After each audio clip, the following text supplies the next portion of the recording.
if you knew up front that you were going to fail 100 times, and then at 101, it was going to go, like, wouldn't you just work to get 100 failures out of the way as fast as possible? So if you could just think about it like this is part of the process. And actually, if I could just fail a lot, I'm not always going to fail at this thing. Eventually it will stick. It just changes the perception of what the role that failure has.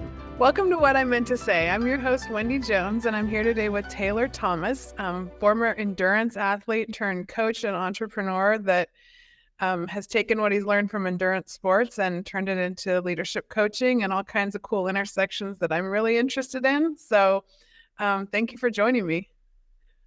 Yeah, I'm excited to be here. Like you said, I think there's lots of intersections, so I'm excited to dive in. In your bio, when you said the intersection between movement and mindset, I was like, yeah, that's right up my audience's alley and mine too. I start most of my days with a yoga practice, and there's not a day that goes by where I don't think about how intimately the way that we move through the world is involved in the way that we think. And that's what I've loved about my yoga practice so much, because I didn't come to that till later in my athletic career. And gosh, I wish I would have known these things younger as I was competing, because I think it's really vital for athletes and really all humans to learn about how important it is for us to not just compete, but play and move and, to learn about ourselves. So, yeah. You have any thoughts on that just as an intro? I do. I have tons. I mean, and really just because you really captured the evolution of kind of my, athletic identity, but also just how I think about the importance of what I call a consistent movement practice, which is, that the commitment to carving out that time for ourselves and staying connected to our bodies in whatever way is appropriate for any individual, I think has so much benefit over and above just fitness, and at a younger age and earlier in my athletic career, I was 100% focused on performance, very much like you were saying. I didn't see the nuance or the opportunity outside of just training. And now I see it just through such a more broad lens and really a much more impactful lens as it relates to just how we move through the world, how we connect with ourselves, with others, what it means for how we show up in the world. That for me, that consistent movement practice is the cornerstone. And when that is in place in whatever capacity, again, makes sense for any individual, no matter what your fitness level is or your ability level, the sum total of the effort is still worth it. It's still critical. And that really is where my kind of passion and drive, comes from personally, as well as it relates to, the work that I do with different people. So yeah, I could go on and on, but I see it. It's such an impactful piece. Yeah, for sure. Yeah, it makes so much sense. Tell me a little bit about your endurance sport background before we dive into that. Yeah, it's varied. I started at a young age as a runner, ran cross country and track in high school and college. Cross country in college. Ultimately parlayed that into my cross country career. I didn't do that through my entire college career. I focused on academics in my sophomore year on, and but really just loved, I guess at that point, had kind of loved to train and was just loved to work out. Or that's how I kind of saw it at that point. That was the language I was using. So anyway, I took that and started to try to run marathons, kind of, fairly competitively. That parlayed into triathlon and ultimately led me to kind of the I guess that the biggest expression of kind of my athletic career was racing mountain bikes professionally for a number of years. That lasted, did that into my late 20s. And ultimately now am just interested in movement as almost an experiment. I'm very interested in how the body changes over time and what that means. And there's been some grappling there with kind of my athletic identity and not being as fast as I used to be, or my body composition changing, or this, that, and the other. But yeah, I mean, I've gone on to run lots of ultra marathons in the mountains all around the world, and lots of long multi-day things, and also am addicted to strength training, and how that makes me feel and allows me to kind of use my body in other ways. So yeah, so there's lots of, varied, so twisty, turny path, but ultimately there's a connection there that is, I'm a lifelong athlete, and I see it as such a critical piece of the puzzle for myself, but also for others as well. So that's why I stay at it. Yeah, no, I think that you hit on the identity piece, but also just the evolution of that identity and the way that, I've realized as I've gotten older, because I can identify with the lifelong athlete thing, but you come into contact with so many things that can help you, tackle that perfectionism that athletes often feel and that need to compete at the highest level. And there's so many beautiful things if we can learn how to integrate them about, becoming an older athlete, and how to move through that gracefully. Do you have any tips for people that are, working through that? Because it's a big one, no matter what level. It is. What I've learned the most from is, holding that athletic identity very tightly, and then holding the expectations around it very loosely, in the sense that as long as I'm connected to it in some way, that I care less now. And this is an evolution. I had to get to this place because at one point it was about performance. And it's not that it's not about getting the most out of myself now, and performance in whatever capacity, in whatever kind of lens that needs to be given where I'm at in my life. But that I also just know that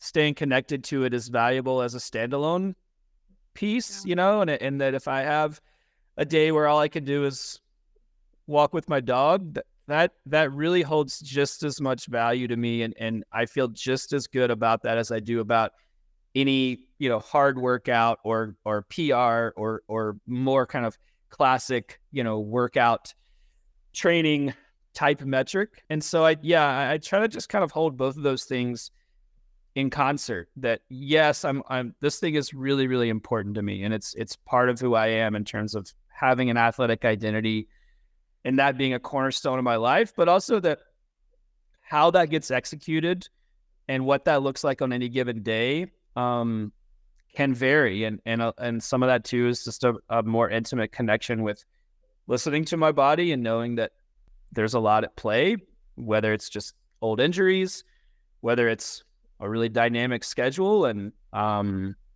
it's nothing that I would change, but there's days when it just has to look different. And so, I that really too has just helped me just feel really good about how I engage in that space with myself on a daily basis. And again, it's not that I'm not trying, or that I'm not trying to show up and actually see progress or reach for something.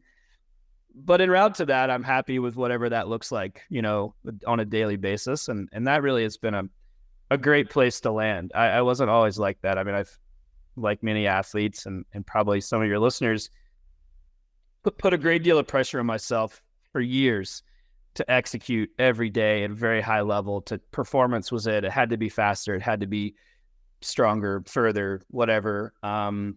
Truthfully, that's what led me to ultra distance sports, is probably honestly from a negative place. I felt like the only way that it was worthwhile was to be longer and harder. And that's what made it valuable. And I had to prove myself in some way. And it wasn't good enough to do the whatever distance. It wasn't good enough to do a marathon. I had to do the further, longer, and so, just backing off of that has been a really great, it's been good for my health, but it's been great for just how I kind of see the world as well. Yeah, there's a lot in there as far as like being able to push our limits, but also know when to, pull back. And something I always tell myself that I think I've learned as I've gotten older is, we're as athletes, we're taught to give 100%, and that's a great thing to do. But sometimes, your 100% kind of looks different on different days, right? So Totally. Yeah.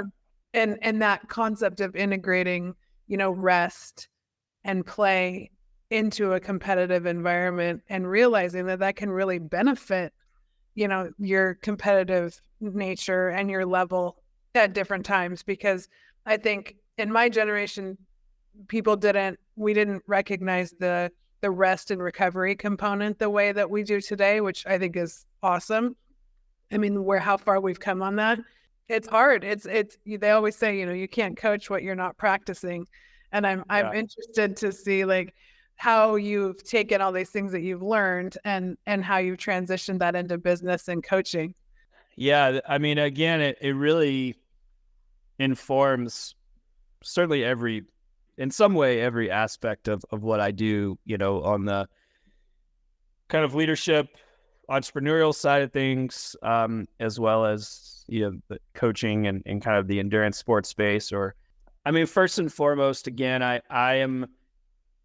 think that it has to be integrated into your life. I say all the time, like if how we're engaged in our athletic pursuits or our athletic identity isn't adding value to our lives on a daily basis, then we have to reassess, and that is to come back to what I was saying earlier. It's that idea that like performance at all cost actually isn't adding value, right? If you just have like your head down and your nose to the grindstone and checking that box as how you identify success, but the pursuit of that thing doesn't feel good, it doesn't feel sustainable, it doesn't feel like it's coming from a place that is adding value or making you a better person, then I think it has to be checked. And I think it's the same thing in business, right? I have a similar experience, not so ironically enough. Early on, I was, I guess, a relatively young entrepreneur. It's all I've ever done. So in my early 20s, I started a technology company and went about it the same way I went about training, where I thought that what was going to get me there was my ability to work really, really hard. And that's what I could hang my hat on. It's like at the end of the day, I can just stay in it longer than anybody else. Mm-hmm. And the troubling thing is that works for a really long time sometimes, right? It works in sport, it works in business. Yeah. Is that we get to be right about that for a long time, sometimes. But I eventually found that, as you can well imagine, that's not the answer, right? We know that hindsight's 20/20, but it took me a decade or so to get there. And I had actually, it looked successful. The business did well. We exited that business, went on to do other businesses, different things, but it wasn't adding value, right? And so that really is where I was like, oh, interesting. If I'm going to do this, shouldn't it feel good generally? Shouldn't it feel like something I'm excited about? Shouldn't it feel like something that as I look down the road the next 10, 20, 50 years, whatever, that I'm, I'm not waiting for like the end, right? Where I feel like I approach both sport and business in a way where I was just trying to get to the finish line, or I was trying to get to like the end zone, right? I was like, okay, if it like one day I'll get there and then it'll all be over and I can finally rest. And I was like, it's a really problematic way to think about things. Spoken like a true workaholic, right? Yeah. No, I hung my hat on that for so long, and I do love to work. I love to work hard in training. I love to work hard in business, but it's about harnessing that in a way that is sustainable or productive, and also allows me to show up both for myself and for those around me in a way that actually is impactful. When you're hanging on by a thread and all you're trying to do is just push through fast enough to get to the finish line, no one's getting the best version of you, right? Myself and those, again, around me, whether it's, relationships at home or those on my team and my business. Like, that took me a long time to get to. Really, this was like, we're talking 10 or 15 years or something of finally being like, oh, I could actually be a lot better, and this is something I enjoy. So why am I pulling the joy out of it? So Yeah. Yeah, no, absolutely. That rings true, I think, for a lot of people. And I think, so many companies are inclined to hire athletes because they're such hard workers, right? And know Mhm. how to think on their feet and we're problem solvers and all of those good things. But yeah, that definitely resonates. And I want to go back to something you said about the concept of really adding value and how coming through that, how do you define that now as how do you define adding value? It's a great question. I think on from the athletic side of things, I think it's about um, that kind of sum total of the effort being something that feels like a value add, meaning that on any given day it actually fills my cup versus drains it. And I think anybody that's is or has been in that place, you kind of know what that feels like. Where yes, you showed up, yes, you got your workout in, yet, but you're worse off, right? Like you check the box, but you're drained, you're more tired, whether that's physiologically or mentally or both. That's another thing that we don't often talk about on the athletic front is the emotional cost of execution, and that requires energy, mentally and emotionally to execute and to stick to a plan and to hit these workouts. And it's we build up to those and we know it's gonna be hard. And so right, there's all this like Yeah. cost around the we think about it often. We're like, oh, it's just an hour. No, it's actually like many hours or days that we've built up to, and then the backlash potentially from that, or how we analyze that on the other side. So when I think about the value proposition on the athletic side, it's that it really should feel that as a net positive. It should feel like it actually gave me time and space, even if there's a physiological fatigue there. That's still it's a good thing, right? It's not damaging, and I Yeah. don't bury myself so much that I can't get out of that. So that there's also a balance piece there with just what those particular sessions look like. And like we were talking about earlier, like that those some days are easier, and giving yourself some grace to navigate kind of fluidly in that while still moving the needle. On the work side of things, that really is about, it's a relationship piece for me. It's if I'm not actually doing anybody any good, and I'm not being the leader that I need to be or want to be, if I'm not showing up fully present for the relationships, for the people that share in my mission and vision. And so when I am pushing from a place that's not adding value, if I find myself where I am kind of coming back to those old habits where I'm overworked and just kind of hanging my hat on my ability to outwork people, I'm not present for the people that are around me, and I have a responsibility to them, and that's not fair to them, and that's not my role as a leader, is to be the one that's outworking everyone. My role is to be present and to be someone they can trust, and to really have strong relationships with these people in a way that where there's a mutual investment, and that kind of shared belief in what we're doing, and that everybody's on the same team. And if I don't have my ducks in a row and I'm coming from a place that's not valuable, then I can't be that person for those people, and that starts with not being that person for myself, but then it's Yeah. also, it degrades the relationships around me. And I can see it now, like in real time. Unfortunately, I spent a lot of time not being that person, and was wondering why things weren't working. And I was like, oh, I thought specifically leadership was about just like having the best ideas in the room, right? I was like, oh, if I just work the hardest and have all the ideas, that's leadership. That's what you're right. And of course, that's not the case. And But yeah, I can see that kind of happen in real time now. If I slip back into those habits, it's like a ripple effect. You're like, okay, like home's getting weird, and then team's getting weird, and friends, and right, and it happens quickly when you're aware of it.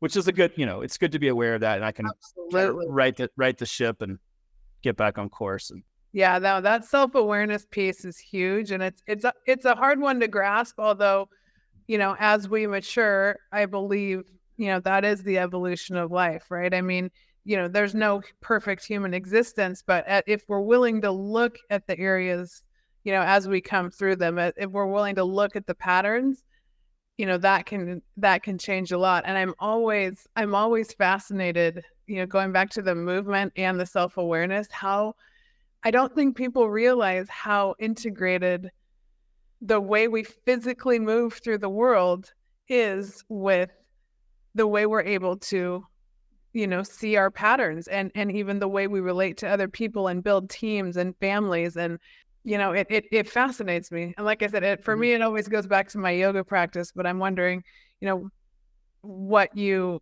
realized in that evolution of your thought pattern are the things that you maybe zeroed in on the most to go from that maybe more selfish pattern of an achievement mindset to a more growth-minded, people-oriented mindset. I mean, I'll just touch on the fact, I couldn't agree more that the movement practice is 100% connected. I can't tell you how often I recognize these patterns, good or bad, or productive or not productive, when I have committed to that time and space for movement, right? Because that's what it is it's a pattern interrupt, right? It's so easy to be busy. It's so easy to be distracted. And often when we are in movement, we don't have those things around us, right?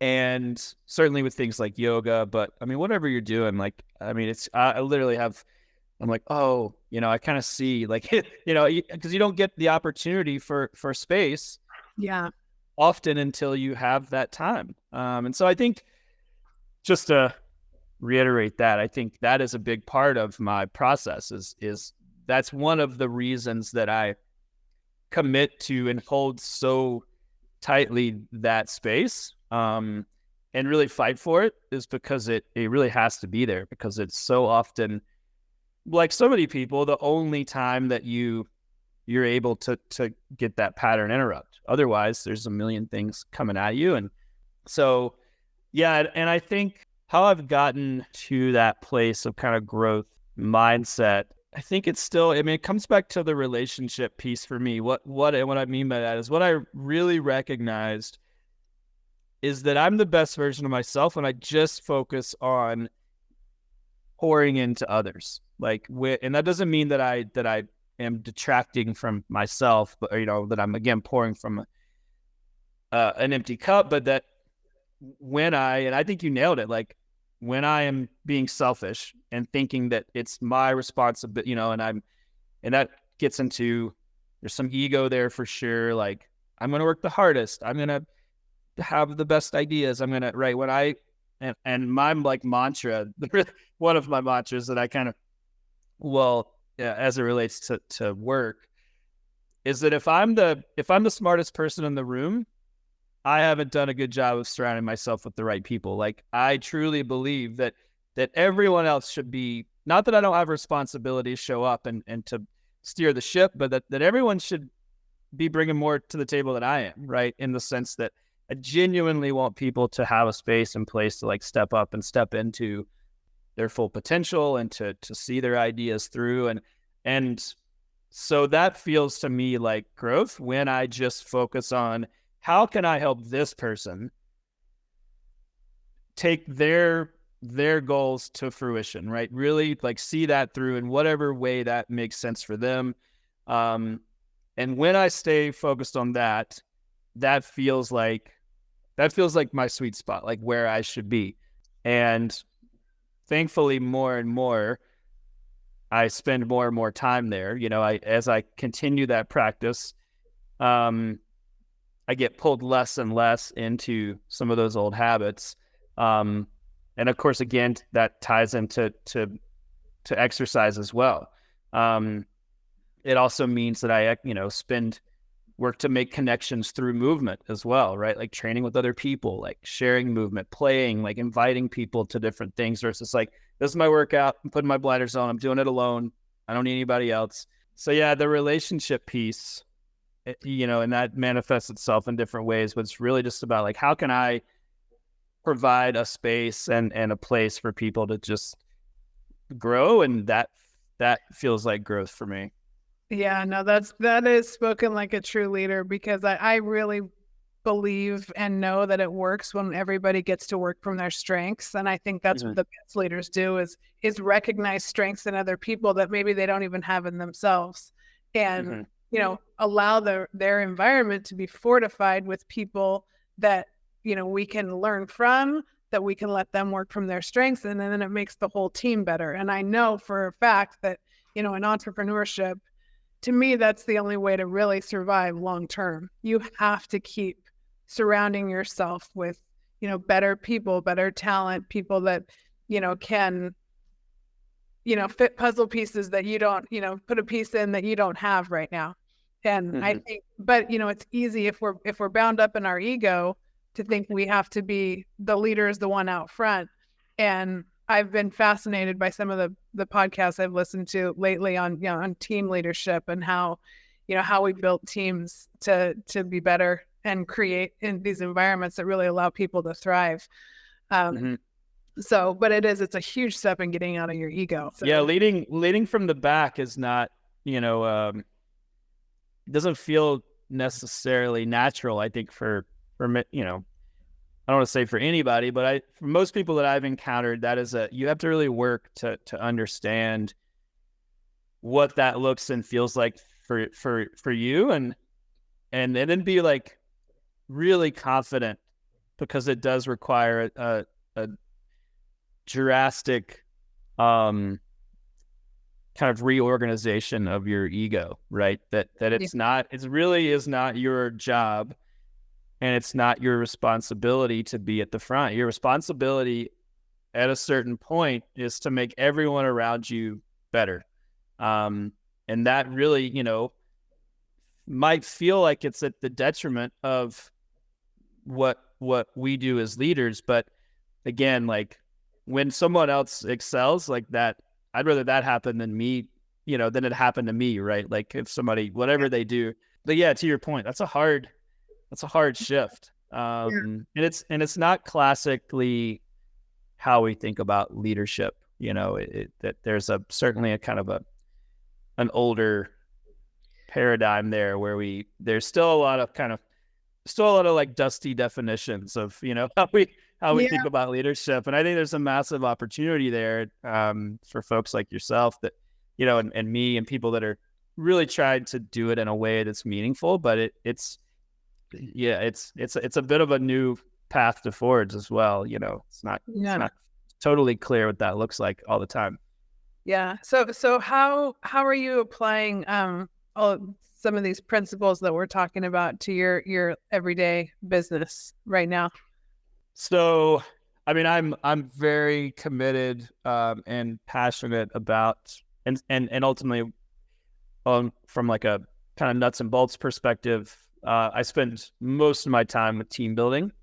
So the businesses that I run, I want to build positions around people. So I have taken to really working again to connect with people, to build relationships with people, really listen to what do they want? Like, what do you want to do? What are your strengths? What would you like for your strengths to be? Are there things that you'd like to bolster that we can help with, and really put them in positions that might not exist currently to excel, and then give them everything they need to carry out that job in a way that allows them to step up and kind of step into their version of leadership and their full potential. So do you use any metrics? Like, do you give,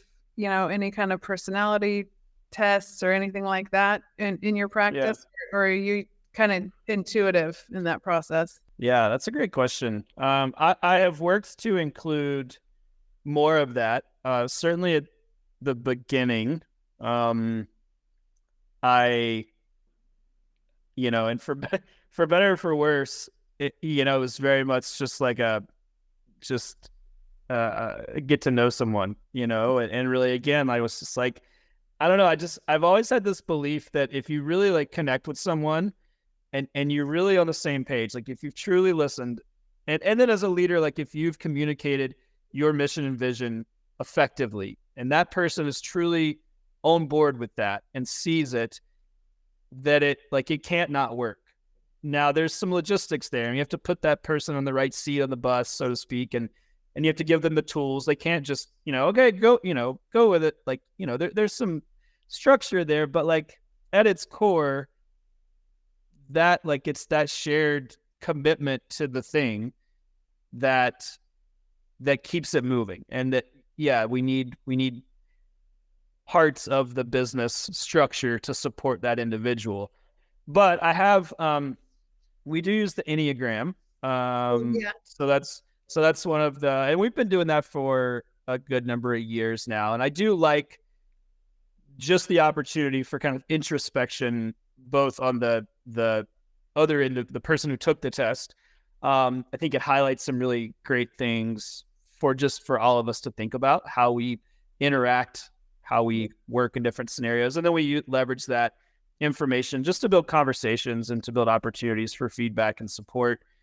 And then to think dynamically about how that individual fits within the kind of ecosystem of the team, just based on, we don't take that as fact necessarily, but, again, to just generate some conversation around oh yeah, actually, now that I see this on paper, this is kind of how I behave in stressful situations. And given that, maybe it would be best if I worked with this other individual who complemented that. And so I think it is great for kind of a pairing type, again, position on the bus conversation. And that's been a great piece. And it's been really, I think, helpful for me to kind of lean into that too, just to support more of that, for lack of a better term, maybe just conversational approach to team building. So I do like having some structure there. Well, it's interesting. My oldest daughter graduated from college, and she's been interviewing for jobs. And a lot of when we talk about, what the opportunities are, we keep going back to that concept of what does the team feel like? What is the, with the office environment, what's the team feel like? And I think it's so important in our day to day. And given, what's going on in this country with the mental health crisis, and how we create meaning and purpose in our lives is really, truly, I think, at the base of helping people navigate their way through that. I mean, obviously, exercise and movement is a huge component of that too. But, what are your feelings about, how to integrate meaning and purpose so that we can lead, so that we can be, more fulfilled and less anxiety ridden and depressed, which is so much of what we're hearing about these days. I agree with you that I think certainly from a workplace perspective, it's the team. We hear a lot about, culture. I think there's a lot of work to do around the culture side of things. I think it's really easy to plaster a really cool quote on the office and talk about team culture. That's where I spend a lot of my time on the leadership and team development side, is thinking about, one, what is that culture in a way that is actually that people connect to, right? Not just the cool quote when you walk in and the ping pong table and the beer keg or whatever, but a culture that actually is supportive and actually allows everyone in that organization to feel like they're contributing. I think that is one of the biggest disconnects, is that just lack of real contribution. They feel like, again, and this is where I've taken to hiring people for people and not for positions, is that you stick a person in the position and then they don't feel like that they're not contributing, right? They don't feel like that actually leads to any sort of meaningful growth in the company. So there's a bridge that's just not built, right? They're doing a job, and that's fine. There are jobs to be done, right? I don't want to say that we don't we have to move the needle, but I think en route to that, I think there is an opportunity for connection. I think it starts with the organization understanding what is a culture that is actually in alignment with that the leadership, right? I mean, again, there's the people that are making decisions. That's kind of founders and C-suite execs or whatever. And then there's the team culture, and those are often wildly different things. And so I think, in terms of, how we think about productivity, how we think about mental health, anxiety. I mean, we don't have to imagine. We have the data to say, like, most people are going to work and have no idea if what they're doing is actually, they're just off on an island, right? And they do a job and they come home. There's no conversation. There's no communication. Again, it ties back to relationships. Like, I think that there's just a massive opportunity there in the more kind of corporate space. Or you're hitting on something there that I hear a lot in that space, and it's that the disconnect between like you said, maybe some of the decisions being made and the quote on the wall, right? Or and we're kind of lost, in my opinion. We've gotten lost in this virtue signaling cycle, where I think a lot of times I hear this in the corporate environment where the workers, the people who have the jobs, are not feeling like what the company's saying from the top is actually mirrored inside that organization. And you can say one thing to the world, but if it doesn't feel authentic inside the workplace, that disconnect is real, and it can be very disillusioning. There's an autonomy piece as well, right? Like, to speak to that disconnect, is that the top will say, like, go for it. We trust you. And then the decisions being made don't mirror that at all, right? And I think if you truly give people autonomy, you truly trust those individuals, you truly provide an environment or cultivate an environment where that individual feels supported and feels like they can step up, and you get such a better result than to be like, I need you to do X, Y, and Z, and then we'll actually make the final result. Like, I mean, like, what a crappy feeling, right? To know that ultimately you might just be overridden anyway, and that, like, it doesn't matter how hard you work.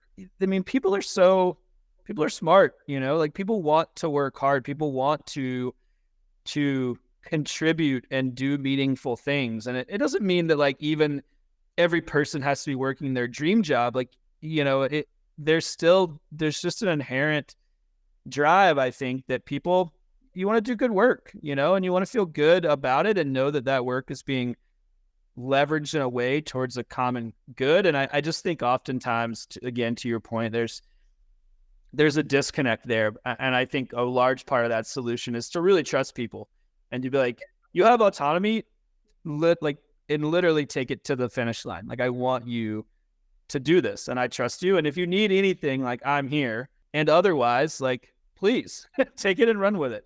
And I'm not going to like squash you when you get to the 99% and shut you down. And I think that's that anxiety piece. That's that lack of connection that we see so often in the workplace, for sure. That's beautiful. And the concept of what that also, like, leadership is a gift, because what you just described actually takes a lot off the leader's shoulders, right? Like, we're not really meant to carry the burden. Whoever the leader we're not meant to just, like, pack it on and trudge with it. It's like, when you can share that load, it's such a beautiful thing. And one of the things I'm thinking about is, like, there's so many areas of our lives, like, usually, like, how the philosophies we bring in and the way we practice them, they don't just stay in the workplace or in our communities, and they go into our homes and the way we work in relationship there. And a lot of my listeners are parents, and I'm wondering if you have any thoughts on, how you can start kind of training some of these types of philosophies and leadership tactics into your home.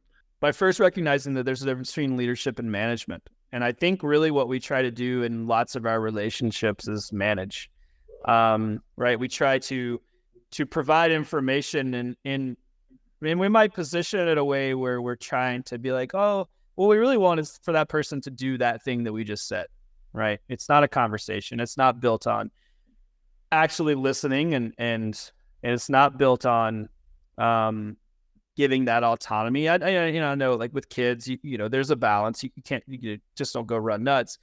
But again, I do think that those same skills apply. Is like, can you listen for the sake of listening and not listen to respond?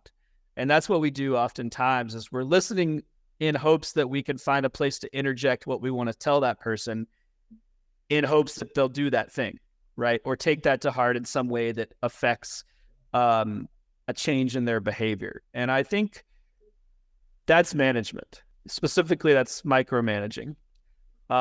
Leadership, again, is a genuine belief that that person wants to do and can do what's best for themselves and the organization. And a family is an organization the same as any other company.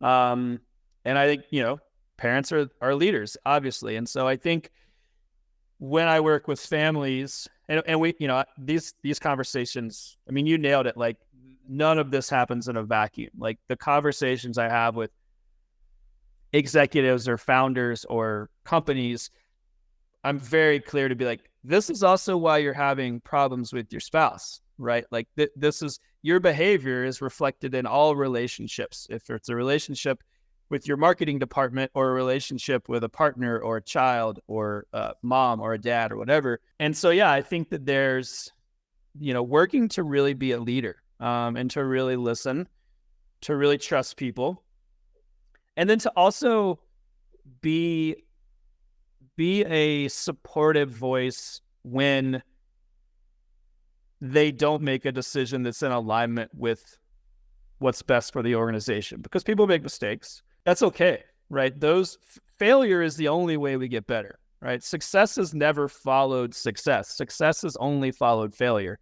You have to screw it up a little bit first, and that's okay. So when that happens, be the person on the other side of that failure that's like, you know what? And you can be frustrated. You can have emotions tied to that failure. But I think at the end of that, also know that it's a leader's job to ultimately be that support network, and to mold that failure into an opportunity for growth. And again, the same thing happens in families, right? When your child makes a decision that's not in alignment with what's best for the organization, i.e. the family, how do we use that as a learning opportunity, right? I always say, yeah, it's okay. Like, this is going to happen a lot. You're going to fail a ton. You didn't make a great decision. What does that look like? You know, now there's a lot of nuance there. Of course, that takes a tremendous amount of patience. But I think there's a lot of opportunity ultimately, both, you know, in the workplace and the family too.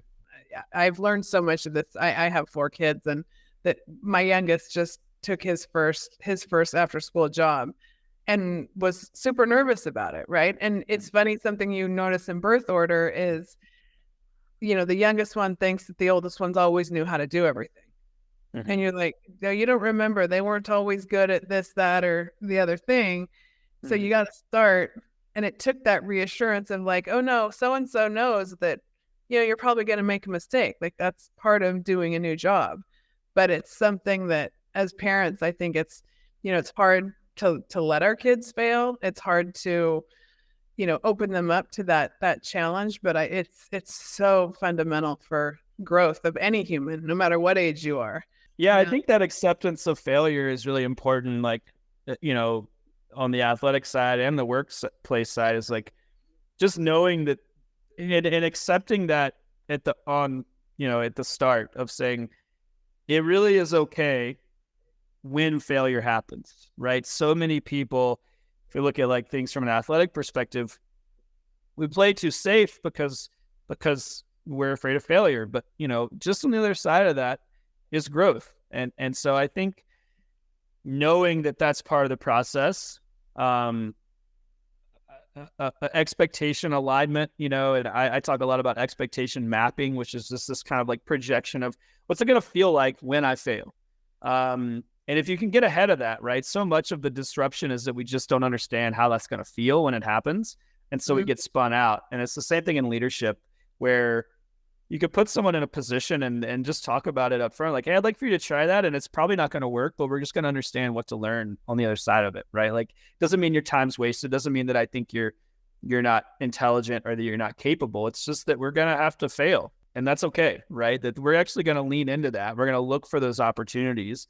And I've always thought about it as like, if you knew up front that you were only going to have to not, that you were going to fail 100 times, and then at 101, it was going to go. Like, wouldn't you just work to get 100 failures out of the way as fast as possible?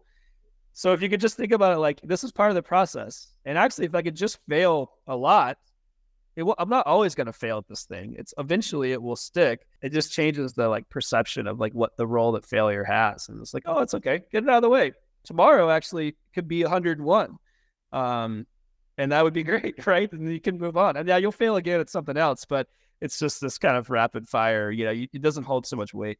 That draws me back to athletics for sure. It's that idea of reps and how many times you got to try something. And, you might make a mistake, but you might have picked up one little thing even within that mistake that just gets you a little bit further along. And so there's always, it's always come back to the game of life type of scenario for me. And that's why I love these conversations. But, I was wondering, there's a lot of people out there that aren't as, either haven't been active their whole lives or, have hit a rut for one reason or another, because that definitely happens for everybody. But like, what's your perspective and your advice on, how to get moving again if you've kind of hit a downturn? It's a good one. It's something I think a lot about. Because it's where a lot of people find themselves. You and I'm very aware that I bring a perspective, and not to put words in your mouth, but when you're a lifelong athlete, it's easier to see that it's part of the puzzle, right? It's easier to come back to it. It's because it really has never not been a part of what I do, and so I'm aware that isn't the case for everyone, and so. There's a few things I think about. One is that don't wait around for motivation. I think this is where a lot of people get spun out is they wait like, oh, maybe tomorrow I'll feel like it, or I'll get a little bit more inspired, or my schedule will line up, or I won't be as busy, or I won't like insert whatever the thing is. And ultimately, like movement leads to movement, right? Like you have to get moving to get moving. And motivation, and there's a lot of talk about, out in the internet about motivation, but ultimately like it is an emotion and it is something that's fleeting. And so it's not fair to put that much pressure on motivation. So if you, to the listeners, if you're waiting for motivation, like try to loosen your grip on that and find another reason why. Motivation isn't going to be the thing that pulls you forward. It's great when you have it.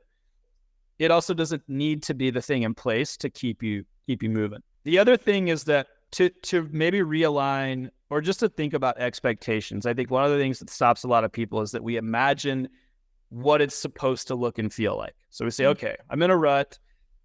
I'd like to change. The first thing I'm going to do is I'm going to go run a 5K, right? That's what I need to do to get started. And then if you don't have time for that, again, you're waiting to get motivated on that, or maybe just don't have the ability to do that, then you don't do it. So if we just relax our expectations on what it actually looks like to move forward, do something, right? Anything is, and that will lead to that thing. Again, it doesn't mean that we can't have goals, but it means that you don't have to wait around for that thing to line up perfectly or to have the ability to, and I so many times people are like, I'd like to do X. I'd like to run a marathon, but I can't even run a 5K. Well, then let's start with walking, right? You have to start somewhere. So don't let the inability to accomplish your goal right now stop you from taking strides at all. And then I think, again, kind of holding a bit of these kind of two things, like I talked about earlier, it's like your athletic identity, what that actually looks and feels like, and then also like how that gets done. We put a lot of pressure on how and when. So, okay, I'm going to wake up I got to get up at 4 a.m, right? And like the internet's bad about this because it makes everybody feel like trash if you don't wake up at 3 a.m and exercise. Like the real fact of the matter is like, do it whenever you can, and do it for 15 minutes. Like you don't have to buy a bunch of equipment. You don't have to, have a 3-hour long morning routine that, involves meditating on a mountain. Like just please do something. And yeah, it starts small and start in ways that actually, again, like add value.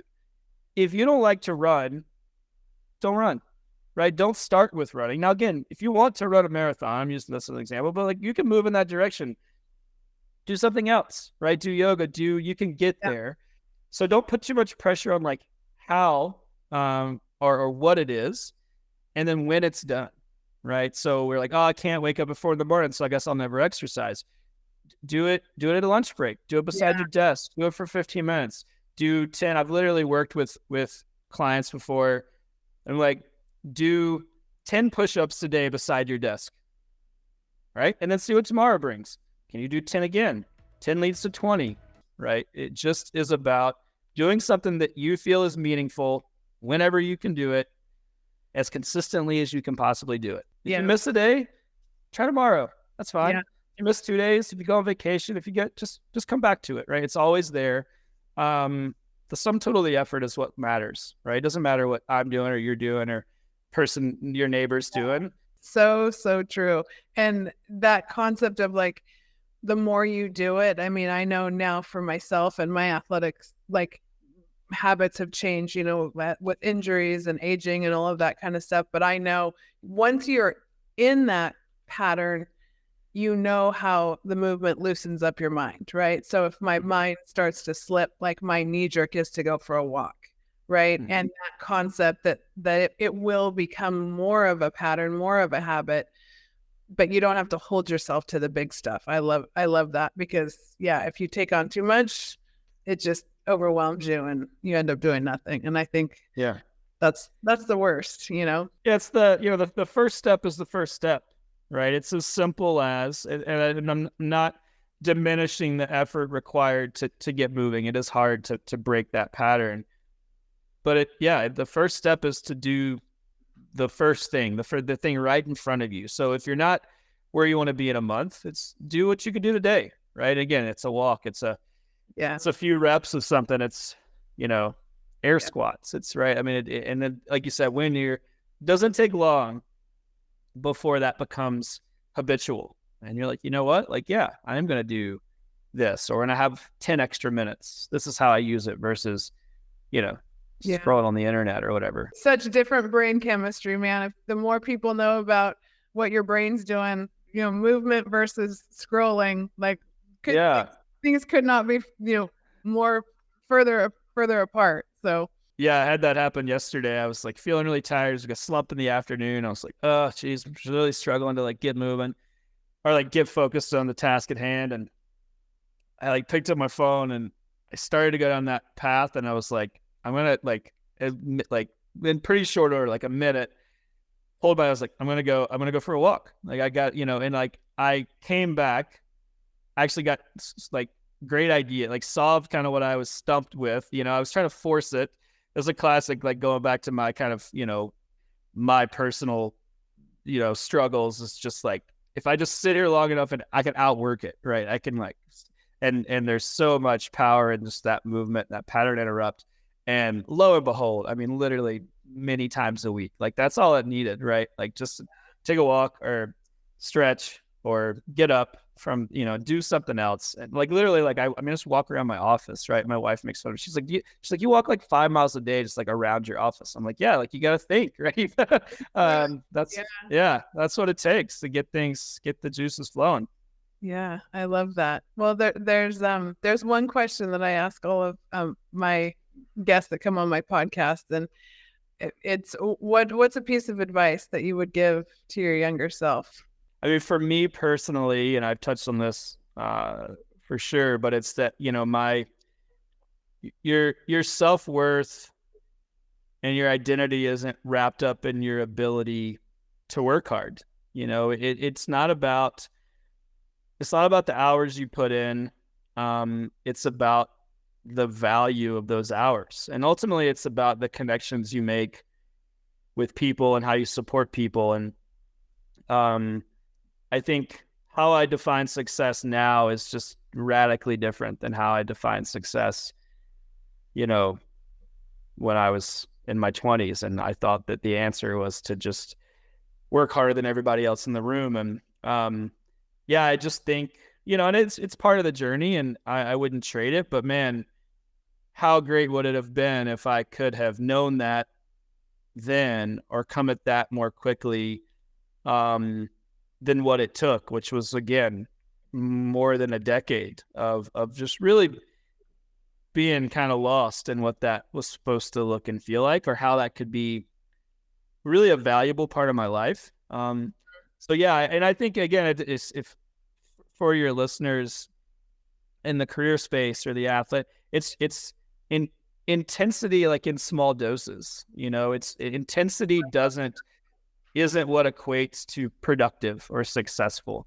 It's about sticking with it. It's about it being a meaningful process, and enjoying that process, and celebrating the wins, but knowing that those wins are often few and far between. When we're talking about training and athletics, like, you have a handful of great days a year, right? Everything else is just a process. Everything else is just showing up and getting value from that consistent touch point.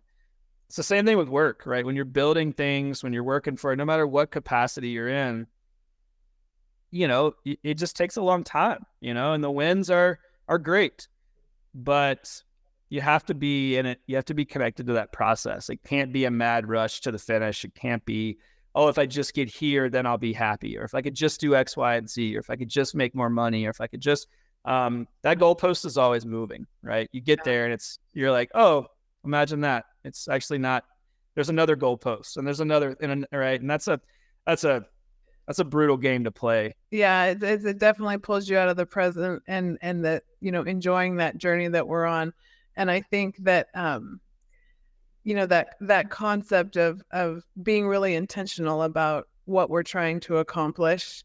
And when you start to learn that, at least for me, that's when I started to really honor the process of not just the work, but also the time to rest. And then when you have that time, saying, okay, this is my time to rest, rather than, okay, I'm going to rest, but I'm going to think about, these other 5 things that I need to be doing. And it's like, it's just honoring that present moment. And it's not always about the work, because you need, you need the little celebration, you need the rest. And then you actually are far more efficient in the work, and things start to happen. Yeah, I think recognizing that progress often, it can also mean just standing still, right? That it doesn't mean that, like, we've actually made, it's not forward movement always. It's that progress is rest. Progress is being able to sit with yourself and not check your emails habitually, and not, and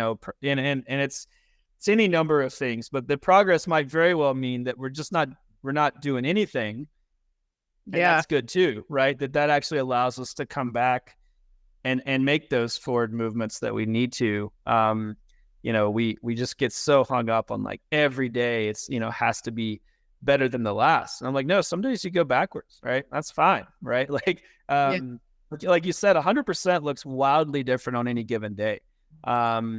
It's about just staying connected to giving what I can today, and that, my 100% might be 30% today, but I'm giving 100% of that 30%, and that's okay. In hopes that tomorrow maybe there's a little more, or next week, or whatever. And a recognition that progress is really nuanced, and like, kind of just knowing that that's part of it, I think is a great. It just relieves so much, like, mental anguish, right? That, like, I got to get done tomorrow more than or, like, from training perspective, it's like, I got to be faster tomorrow. It really is like a ludicrous concept. Then you think of, like, oh, in 12 hours, like, I have to be better.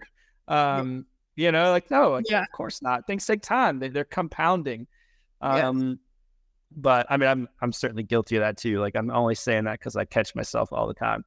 But we learn. We can only I always say, we can only teach or coach the things that we've actually been through ourselves and are practicing, right? I mean, there's no perfect human out there. We're all, on this journey, and Yeah, totally. different points on the path. So Yeah, absolutely. yeah, well, I have absolutely thoroughly enjoyed this conversation, and I want Yeah. people to know where they can find you to connect. So what's the best place to find you? I know we trash talk the internet, but Instagram's always great. So Yeah. it's yeah, it's Taylor .j Thomas on Instagram. You can also find me on one of my websites, impactinitiative.network. We talked a lot about leadership. That's my leadership development company. So yeah, I'm always happy to be available. Send me a message on Instagram. We can connect directly. I'm out there in any number of capacities, so I try not to be hard to get a hold of. So yeah, look forward to being a resource and providing support to anybody who needs it. Yeah, and social media and that internet, they can be an awesome place to connect if we're really totally.